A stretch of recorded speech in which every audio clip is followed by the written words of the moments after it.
yesterday because I was just like, I want the book. Boom! Ow! Alright, let's get started. Book reviewing. It's like my least favorite part of the thing. Okay. Alright, do we look good? I look good. Do you look good? I hope so. Okay, you look good. Was it very convincing? No, you do. Do you want your glasses up here? I don't like them. They're all blurry. Hey guys! Hey guys! So today we are doing a book review on Everland. So excited. By Wendy Spindle. By Wendy, I think it's Spinale. Spinelli. Wendy Spinelli. There's no D in it. Oh yeah, it's not Spinelli. I think it's Spinale. Spinelli. Wendy! Wendy! Wendy. Not to be confused with the Wendy in the Peter Pan books. No. This is a completely different person. Yes. Alright, so obviously today is a Peter Pan retelling. And we're going to start with our short review for the guys who have not read it yet. And if you haven't read it, you seriously need to read this book. It's really good. So, before we get started, please subscribe and like. We love new likers. We love subscribers and everything. So show some love. Love us. Show some love, guys. And let's get started on the review. So, like I said before, it's a Peter Pan retelling. Set in a steampunk type universe. And a dystopian fantasy steampunk London. genre. But not really London. So it's obviously very different from the original story. It's different from the original in the aspect that they don't go to Neverland. Mm-hmm. Neverland's not actually a thing in this book, which I thought was cool. It's actually called Everland. And it happens to be right outside their front doors. In London, but it's London. not London. So in this story, a virus has gone around that's basically killed out all the adults and some children who aren't strong enough, mostly the females. Babies and the infants Yeah, are killed. and they're usually all girls. So there's just like a band of boys and men around who are obviously the Lost Boys. Yes, that was a different That take was on a that. different take. And of course we have our villain, which is Hook. Hook. He has a very long name. And And it's Captain Hans Otto Oswald Kretschmer. Hook. So much better. So that was kind of funny to read about because I was like, he can't have an actual name. It's Hook. Yep. There's no James Hook around here. It's I was sad about that a Otto. little, but I loved his whole name. he had an interesting name. Anyways, like the story, he's not a pirate. He's a marauder. So he's going after the virus to find it, to bring it back. And they can heal people, including his mother. Yep. So he's looking for the cure to end the outbreak, basically. Because it wasn't meant to happen. No. He didn't know it was going to happen, but it did.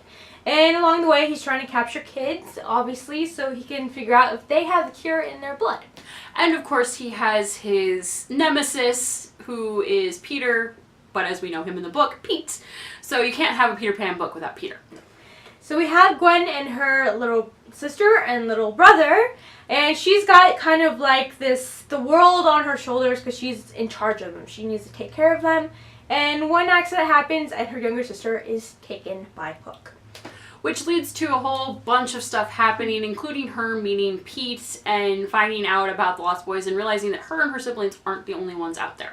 Which is a big surprise because, you go months feeling like you're alone, and then suddenly there's boys everywhere. And they're not marauders, that they're just people. people. And you also get to meet Belle, which is Tinkerbell. Bella. And I thought that was cute because she's not a fairy, obviously. She's just an 11-year-old girl with abandonment issues who has a bit of a temper. She also has the wings. She has mechanical wings, which is on the cover. That was like the steampunk aspect that came into it. Yeah. I also like that she did have, even though she's not a fairy because it's not set in that world, she did have her pixie dust. And I won't tell you how she has it because I think it's cool, but she does have pixie dust per se. You can't not have Tinkerbell You can't without have it. No. So I really like the characters in this world. I like Pete, I like Bella, and I like Gwen and her family. And I like Hook the most because I'm just like, you're a great villain without really being a villain. Like, he has a personality where he's being bad for a reason because he had a sad childhood. I do appreciate that the book is told from both Gwen's perspective and Hook's, so you can kind of see everything that's happening all at once. So I felt personally like the steampunk wasn't as much forefront as it was talked about. It was a lot more dystopian to me. in that world and aspect, but there was a little bit of steampunk, and I thought that was nicely done. I don't really read steampunk books, so I didn't know going in what that would be like. I don't know if that's a normal thing, if steampunk is more of a subgenre to a fantasy or something. So I like the take on it. It's very different. I know it got a lot of bad reviews, and I don't really know why.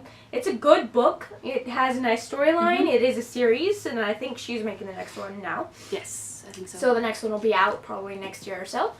And I love the world and the setup, and I think it's great. And if you've held back from reading it because of those reviews, just do it anyways, because you might actually like it. So I gave it 4.5 stars, I believe. And I'd probably give it a 4.5 as well. But there is our mini review for you guys, spoiler free. Hope it was good enough for you to figure out if you wanted to read it or not.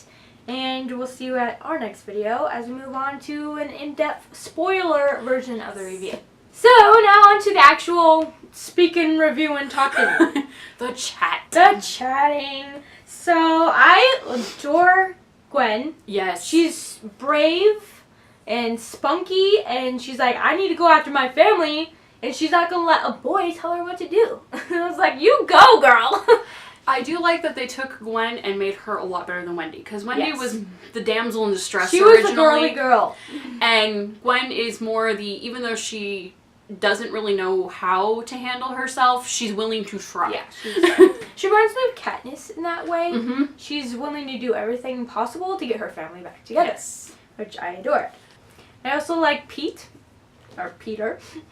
I thought he was a great adaptation of him, and the fact that he kind of had that kid-like ability when he was calmer, but he could also be an adult when he needed to be, which is, last thing he wants to be. He wants to be a kid, but he can't because in this world it's impossible. You had to grow up very fast. I found Pete to be attractive, extremely attractive. He was I couldn't not love him. I loved how he was a strong leader when he needed, when he was in that position, and I felt like he led the Lost Boys well, but at the same time you could see he still wanted to be who he was before the virus outbreak. Yeah. Alright, so why don't we talk about, since this is the spoiler part, why don't we talk a little bit about Jack? Jack is a Lost Boy who has a secret, and I kind of could see that he had something, but I didn't know what it was. I didn't know he was brothers with Hook. No. I was like, oh, maybe he's a marauder, just, behind the scenes spying and everything. So when he's like talking about Hook's mom, I was like, what? Yeah, that kind of threw me completely. Your stepbrother? Stepbrother, yeah. Stepbrother. Half-brother, whatever it is. So I was like, oh no, this bodes trouble. I do like that as you see him struggle with everything, Jack still wants to be stronger than Hook, but he also wants to be part of the Lost Boys. Like he has this really strong... That's his family. Yeah. It's become his bond, and because he didn't have a family with Hook and his mom. I did appreciate that we got to know quite a few of the Lost Boys as it went, and some of them were really funny. Yeah, a lot of them were nice and just adorable, and I'm sad that a few of them died. Yes! In stupid ways. Yes, there were a few like, that really? I just was like, oh. So I also like the part where Gwen's mother is there. I didn't really see it coming. I just thought maybe she was just a random lady who would help them eventually later on. So it was kind of a surprise to see that it was their mom, and I thought that was a great part to it. I like that she knew that there was the cure out there. She just didn't think that it was possible because her kids were dead. Yeah. She really thought her kids were dead.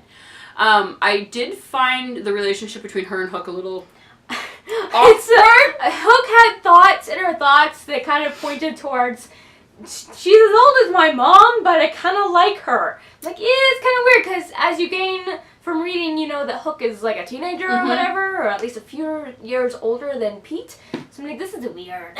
I do have to say, I did not see the part about his stepdad, the king, sending the virus ahead of time, warning the people that, hey, my wife is crazy.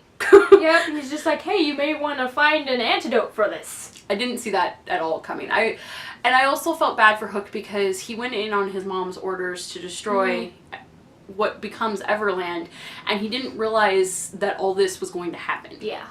I did find it interesting that when Bella got the shot of the antidote, how quickly she just like bounced back. Yeah, she was just like, bam, I'm good.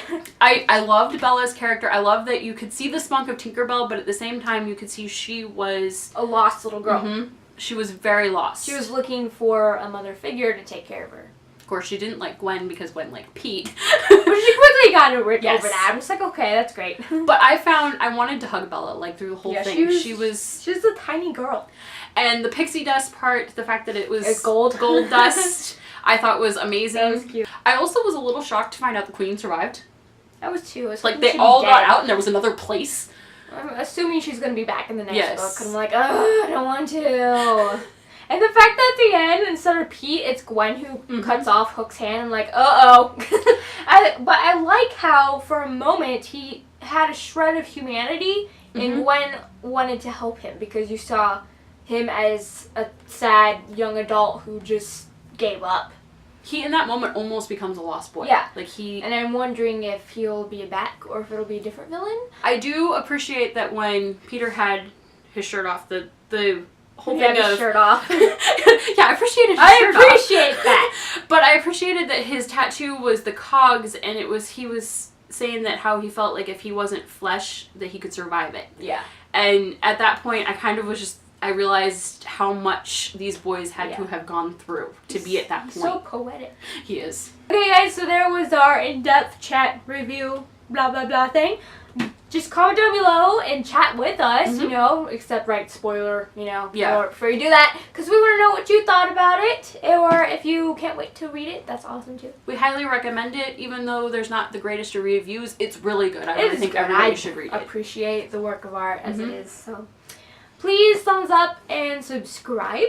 We love you guys so much. Yes. That's why we're here to do videos. So please show some love back so we know that we should continue. Yes! That would be nice to know. Okay, guys, so we're here and we're gone, and we'll see you in our next video.